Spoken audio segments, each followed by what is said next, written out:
আসসালামু আলাইকুম। আমি আরিকা বুশরা ফারা। আজকে একটা কথা বলবো আপনাদেরকে।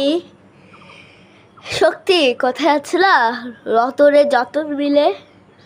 দেখুন আমার প্রিয় গাছ, আমি পাহাড়পুর থেকে এই ফুলের গাছটা নিয়ে এসেছিলাম। ডালটা ভাগে, এখন এই গাছটা অনেক সুন্দর হয়েছে। মানে বড় গাছ থেকে একটু ডাল ভাগে নিয়ে আসছিলাম পাহাড়পুর থেকে, যতনের রতন মেলে। তো আমি ভাবছিলাম এই গাছটা মরে যাবে, কিন্তু মরেনি, আমার কষ্টের ফল দিয়েছে। তো আমার গাছের জন্য সবাই দোয়া করিয়েন যেন আমার গাছে আরও ফুল হয়।